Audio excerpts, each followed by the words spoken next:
जय श्री महाकाल, जय श्री महाकाल, जय श्री महाकाल। हम आप लोगों को इस वीडियो में बताने वाले हैं एक अप्सरा की साधना। कुछ साधक ऐसे हैं कि जो कि अप्सरा की साधना करना चाहते हैं और कुछ लोग कर चुके हैं तो उनको कामयाबी नहीं मिली हुआ है। तो आप लोग साधना में क्या त्रुटि करते हो, क्या गलती करते हो जो कि आपका साधना नहीं कामयाब होता है? वैसे तो आज हम इस वीडियो में आप लोगों को एक अप्सरा की साधना बताएंगे जो कि सात्विक साधना है। जो लोग घर गृहस्थ वाले हैं वो लोग ये साधना कर सकते हैं, लेकिन इतना आसान साधना ये नहीं है। कुछ बातों को आपको पालन करना इस साधना में बहुत अति आवश्यक ज़रूरी है। अगर आप भी हमारे चैनल को अभी तक सब्सक्राइब नहीं किए हो तो हमारे चैनल को सब्सक्राइब कर लीजिएगा, लाइक कर लीजिएगा, दूसरे के पास शेयर भी कर दीजिएगा, ताकि मैं जैसे ही कोई रहस्यमय जानकारी तंत्र मंत्र से रिलेटेड शक्ति के माध्यम से लेकर आऊँ तो आप मेरी जानकारी, मेरी वीडियो सबसे पहले देख सकें, लाभ उठा सकें और दूसरे के पास शेयर भी करें। न जाने किस टाइम पे किसके वजह से दूसरे का कल्याण हो सके। हमारे चैनल पर जो भी जानकारी बताई जाती है वो अत्यंत महत्वपूर्ण एवं सत्य होती है, जो कि आप लोगों को कोई ऐसी जानकारी नहीं बताई जाती है जो कि जैसे यूट्यूब पे आप लोगों को गुमराह बनने की कोशिश करते हैं। आप लोगों को गुमराह बनाया जाता है, आप लोगों के साथ पैसा ठगा जाता है और आप लोगों को उल्टे सीधे कर्म क्रिया कराए जाते हैं और आप उसमें अनुभव भी नहीं होता है, साधना में नाकामयाबी मिल जाती है। तो ज़्यादा नहीं तो खैर दूसरे की बात नहीं करेंगे, लेकिन आप लोग जहाँ पे भी रहें सतर्क रहें, सावधान रहें, ठीक है। आप लोगों को तंत्र मंत्र की विद्या सीखना इतना आसान बात नहीं है और सब किसी के बस की बात नहीं है सिखाने के भी, ठीक है। आजकल दुनिया पैसे पे चल रही है, पैसे पे बोलो तो आपको पैसा फेंको तो भी तमाशा देखने को नहीं मिलता है। तो यूट्यूब पे आप लोगों को साधना मंत्र ट्रांसफ़र का नाम से बहुत ठग चुके होंगे और आपको साथ फ्रॉड बहुत हो चुका है, हमें भी पता है। अगर आप सब जगह से भटक चुके हो, भटकते भटकते आपका अगर लास्ट होगा तो इस चैनल पे अंत होगा, ठीक है। आपने अगर कोई भी हमारे मार्गदर्शन में साधना करते हो तो उसको सफल होना तय होता है, यानी निश्चित होता है। मेरे पास तमाम प्रकार के जैसे लोग कॉल करते हैं, ऐसा करा दो वैसा करा दो गुरुजी, मैं डायरेक्ट उन लोगों को मना कर देता हूँ, डायरेक्ट बोल देता हूँ कि आप दूसरा गुरु का सेलेक्ट करो, चयन करो, रिसर्च कर सकते हो यूट्यूब पे। गांव में, देश में, जवार में तमाम प्रकार के पंडित, मौलाना, तांत्रिक गुरु पड़े हुए हैं, जाकर उनसे अपना कार्य लीजिए, ज़्यादा बेहतर होगा। देखिए, ये जो अप्सरा की साधना है, सबसे पहले सवाल होता है कि हम प्रेमिका के रूप में करें कि बीवी के रूप में करें कि बहन के रूप में करें कि माँ के रूप में, किस रूप में गुरु जी इसका अप्सरा की साधना करें। तो हमारे नज़र में इसकी माँ की साधना करें तो ज़्यादा बेहतर होगा, क्योंकि प्रेमिका के रूप में, बीवी के रूप में और बहन के रूप में साधना ना करें, क्योंकि इसकी इतना सुंदरता होती है। जब विश्वामित्र जी ने अपना नियंत्रण खो दिया तो आप किस खेत के मूली होते हो। अप्सरा कितना सुंदर होती है, इतना सुंदर होती है। अगर धरती पर स्त्री से अगला कदम, नेक्स्ट स्टेप स्त्री के ऊपर जाएंगे तो सुंदर के रूप में ये अप्सरा ही है, फिर परी है, ठीक है। ऐसे शक्तियाँ हैं जो कि अप्सरा की जो योनि है इसमें तमाम प्रकार की अप्सराएँ आती हैं, जैसे कि कामेच्छी अप्सरा, उर्वशी अप्सरा, मेनका अप्सरा, ठीक है। ऐसे तमाम प्रकार के अप्सरा हैं। तो इसमें जो हम आप लोगों को अप्सरा की साधना बताने वाला हूँ, ओनली किसी अप्सरा का नाम की साधना मैं नहीं बताने वाला हूँ, क्योंकि आपको इस साधना में कोई ना कोई अप्सरा आना तय है और 11 दिन की साधना ये होगी। ये साधना जो भी व्यक्ति अगर कर लेता है तो उसको बहुत कुछ प्राप्त होता है। बहुत कुछ बोले तो उसको वशीकरण जैसी क्रिया, किसी को सम्मोहन करना हो, नज़रों से नज़रों डाल करके वो आपको वशीकरण हो जाएगा। कब कहाँ पे कौन सा भाषा बोलना है वो आपको, जो जुबान है वो आपको स्पष्ट बैठ जाएगा। मतलब कि हर एक बात आपकी, हर एक पब्लिक आपकी बातों से सम्मोहित होता है और आपको ऊपर कोई भी अगर आने वाले समय में विपत्ति है यानी कष्ट है तो अपने आप दूर हो जाता है और आपको पता हो जाता है।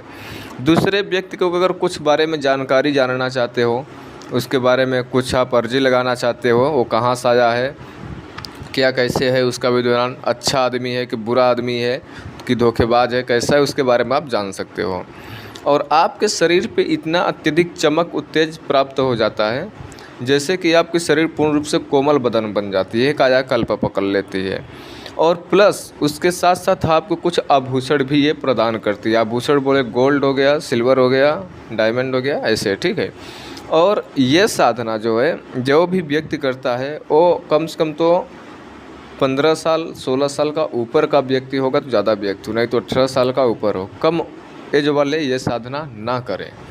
अप्सरा जब किसी को भी टच करती है, छूती है, तो उसकी पूरी तरह से शरीर जो है ठंडी पड़ जाती है। आप लोगों को कोई बताएगा नहीं छोटी छोटी बातें आप लोगों को। और इस अप्सरा को आपको माँ के समान में इसको साधना करना है, क्योंकि माँ के समान में अगर ये साधना करोगे तो कितना भी सुंदर हो, कितना भी सुंदर से सुंदर हो अप्सरा, आप माँ सुंदर हो या कैसा भी हो, माँ तो माँ होती है। तो माँ के प्रति पूर्ण आस्था विश्वास बनाकर ये साधना आप करेंगे ज़्यादा बेहतर होगा, ताकि आप अपने ऊपर कंट्रोल रख सकें, अपना नियंत्रण ना खोएं उसके सुंदरता के ऊपर, ठीक है। नहीं तो कुछ लोग ऐसे होते हैं कि अप्सरा की साधना करते हैं और जब वो आती है, प्रत्यक्ष होती है, तो अपना ये लोग नियंत्रण खो बैठते हैं, उसके सुंदरता के ऊपर चल जाते हैं। आपको अगर हकीकत बात बता दूं तो कभी कभी आप लोगों को ऐसे ऐसे लगता है कि अचानक आपको खुशबू आने लगती है, अगरबत्ती धूप बत्ती जैसा, परफ्यूम जैसा अचानक खुशबू आने लगती है, जबकि कोई भी अगरबत्ती धूप बत्ती जल भी नहीं रही होती है। आपको बता दूं कि अगर कोई भी व्यक्ति अप्सरा सिद्ध कर लिया है, जब वो प्रत्यक्ष करता है तो जिस स्थान पर साधक और अप्सरा को प्रत्यक्ष किया है वहाँ से 1 किलोमीटर की दूरी तक की उसकी सुगंध जाती है। इतना अप्सरा को सुगंधित होती है, 1 किलोमीटर तक उसका सुगंध जाती है। आप लोग मेरी बात को मानो या ना मानो, ठीक है। और जब अप्सरा प्रत्यक्ष होती है, दीपक की लौ जो होती है, जो आपने दीपक चिराग जलाते हो, सरसों का या तिल का तेल दीपक जला के साधना टाइम पे चलते हो, वो दीपक की रोशनी थम जाती है, बहाव जो पानी होता है वो भी रुक जाता है। इतना खतरनाक अप्सरा का सुंदरता रहता है। ये साधना आप कहाँ पे कर सकते हो? इसकी साधना सबसे अच्छा स्थान माना जाता है तो आसमान के नीचे और चांदनी की रात में। चांदनी की रात हो और आसमान के नीचे ये साधना कर सकते हो। अगर चांदनी की रात को इंतज़ार करने का आपके पास समय नहीं है, खुले आसमान के नीचे नहीं कर सकते हो, किसी कैसा भी चांदनी हो या अंधेरा हो, कैसे भी रात हो, खुले आसमान के नीचे आउट एरिया में जहाँ पे शोर शराबा ना होता हो, हल्ला गुल्ला न आता हो, कोई साधना में आपको डिस्टर्ब न कर सके, वहाँ पर भी साधना कर सकते हो। अगर आप किसी सिटीज़ में ये मेरी वीडियो देख रहे हो, आपके पास गांव मोहल्ला जंगल फॉरेस्ट वगैरह नहीं है, तो आप ये घर के अंदर भी साधना कर सकते हो। घर के अंदर साधना करने के लिए कुछ नियमों का पालन करना होता है, और बाकी कहीं पर भी साधना करो वो भी नियम का पालन होता है। अगर रूम के अंदर अगर आप ये साधना कर रहे हो तो रूम में जितना आपको सामान है, मतलब उल्टे सीधे जो भी है सामान है, वो सामान पूर्ण रूप से बाहर निकाल दे, दूसरे रूम में एडजस्ट कर दे, और रूम पूर्ण रूप से खाली कर ले। और सबसे मुख्य बात कि जिस रूम में आप साधना करने वाले हो वो रूम लैट्रिन के पास में नहीं होना चाहिए। मकान का जो आपका लैट्रिन है उसके नज़दीक या उसके ऊपर नीचे नहीं होना चाहिए। और तीसरी बात कि जिस रूम में आप साधना करोगे उस रूम में किसी भी मृतक इंसान का फ़ोटो नहीं होना चाहिए। जो व्यक्ति अगर जैसे मरे हुए का कुछ लोग फ़ोटो रखते हैं, तो मरे हुए व्यक्ति का फ़ोटो उस रूम में नहीं होना चाहिए। और जो उस रूम का कलर है खंडर जैसा नहीं होना चाहिए, एकदम टाइल्स वाइस लगा हो तो और अच्छी बात है। और जो रूम का कलर है वो एक कलर हो, और उसका जो खिड़की और दरवाज़ा है पूरी तरफ से बंद होते हो, और जो उसमें रोशनी हो बहुत मध्यांतर रोशनी हो। रूम का ये सब नियम है। जिस रूम में आप साधना करने वाले हो वैसा व्यवस्था वहाँ पे बनाना पड़ता है, ठीक है। और 11 दिन तक के आपको रूम में आपके अलावा उसमें कोई नहीं आ सकता है। 11 दिन तक के आपके अलावा उस रूम में कोई उसमें प्रवेश नहीं करेगा। आप ताली लाक मार कर रखेंगे, और उस रूम को इतना सुगंधित बना के रखना है, इतना इत्र से परफ्यूम से आपको इतना सुगंधित बना देना है कि आप खुद को स्वयं जब आप साधना का टाइम हो आप उसमें घुसो उस रूम में, तो आपको जन्नत जैसा फीलिंग हो, स्वर्ग जैसा फीलिंग हो। आपको सुगंधित से आप खुद को व्याकुल हो जाओ। आप कितने भी मन में गुस्सा लिए हो, कितना भी आपका मन डिस्टर्ब है, उस रूम में घुसो तो आपका मन को शांति महसूस होने लगे। उस रूम का माहौल ऐसे बना देना है, ठीक है। और ये साधना करने के लिए आपको दिशा आपको पूरब ले लेना है। दिन आपको शुक्रवार, कोई भी शुक्ल पक्ष से शुक्रवार से ये साधना कर सकते हो, या कोई महीने का पहला शुक्रवार हो वहाँ से ये साधना स्टार्ट कर सकते हो। और 11 दिन तक की ये साधना रात्रि को 10 बजे से की जाएगी। आपको ध्यान रखना चाहिए कि 10 दिन तक के लगातार 10 बजे साधना रात्रि को एक ही टाइम पर करना है, 10 दिन तक लगातार। जब 11वां दिन आएगा तो आपको हवन करना होता है, दशांश हवन करना होता है, उसी रूम में करना होता है। उस दिन आपको खिड़कियां खोल देनी है, नहीं तो धुआं ज़्यादा आपके रूम में हो सकता है, ठीक है। आपको जब ये साधना चल रहा होगा तो लाल वस्त्र धारण करेंगे, ठीक है। और जब तक की साधना चलेगी तब तक के दीपक आपका जलता रहना चाहिए। इसमें आपको अप्सरा का एक यंत्र और मुद्रा अवस्था में ये साधना करना होगा, और एक रुद्राक्ष का या स्फटिक की माला आपको लेना बहुत ज़रूरी है। वो माला आपके नाम से, आपके इष्ट देव से, मतलब कुल वो मंत्र को शुद्ध किया जाता है, और जो यंत्र होता है उसको भी शुद्ध किया जाता है। और जो माला होना चाहिए वो प्राण प्रतिष्ठा माला होना चाहिए। वो माला से खाली एक ही साधना की जाए, अप्सरा का ही, और वो न्यू माला होना चाहिए, उससे दूसरी कोई साधना वगैरह ना की हो तो ज़्यादा बेटर होगा, ठीक है।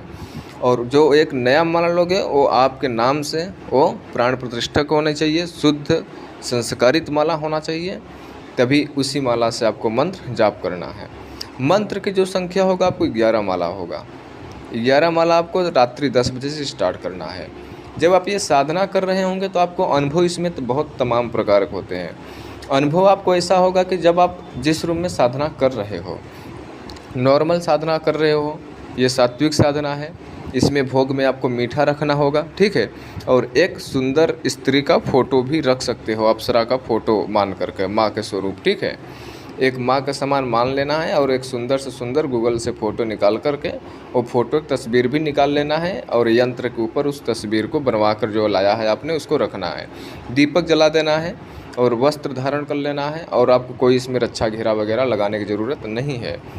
ये साधना करने से पहले आपको अपने इष्ट देव, कुल देव, श्री गणेश को पूजा करना है, गुरु को ध्यान करना है, फिर मंत्र जाप करना है। साधना के दौरान आपको जिस अवस्था में आप साधना कर रहे हो, जिस अवस्था में आपने अपना उस रूम को सुगंधित किए हो, उस माहौल से अलग माहौल बन जाता है साधना के दौरान। ऐसा आपको लगता है कि जैसे कि मेरे आसपास में कोई आ रहा है, मेरे शरीर में झुंझुनाहट हो रही है, मेरे शरीर में चींटी काटने जैसे हो रहा है, ऐसे आपको महसूस होगा। आपके आसपास में कोई बैठा नज़र आता है, आपका कोई टच कर रहा है, स्पर्श कर रहा है, ऐसे आपको महसूस होता है। अगर आपको कोई भी साधना कर रहे हो, आपका ध्यान साधना में नहीं लगता, मन विचलित होता है, आलसपन होता है, गुस्सापन होता है, चिड़चिड़ापन माइंड में उठता है, आपको मन करता है साधना छोड़कर भाग जाऊं, साधना ना करूं, या साधना पूरा बिखेर दूं, पूरा ये मैं क्या कर रहा हूं, तो आपको समझ जाना चाहिए कि मेरे ऊपर कोई नेगेटिव एनर्जी की बात है जो कि मुझे आगे नहीं बढ़ने दे रही है, पहली बात। और जब आपको साधना में मन लगने लगता है, अनुभव मिलने लगता है, तो आपको समझ जाना चाहिए कि मेरे को साधना में कामयाब मिलेगा। मुझे अब आपको समस्या पे नहीं, समाधान पे फोकस करना चाहिए। मंत्र पे आपको ध्यान से जाप करना चाहिए, बिना किसी के नज़र भटकाए हुए, किसी के बातों पे ध्यान देते हुए। जब तक कि आपकी ये साधना चलेगी, पूर्ण रूप से बाल ब्रह्मचार्य का पालन करना है, और जो साधना है किसी को बताएंगे नहीं, किसी जीव को दुखित नहीं करेंगे, झूठ नहीं बोलेंगे, किसी भी प्रकार से उल्टे सीधे नशा पत्ती का सेवन नहीं करना है। जो लोग ये साधना करना चाहते हैं ओनली वही लोग मेरे से मैसेज करें, मंत्र व्हाट्सएप पे बता दिया जाएगा। वीडियो देखने के लिए धन्यवाद। तब तक के लिए जय श्री महाकाल, जय श्री महाकाल, जय श्री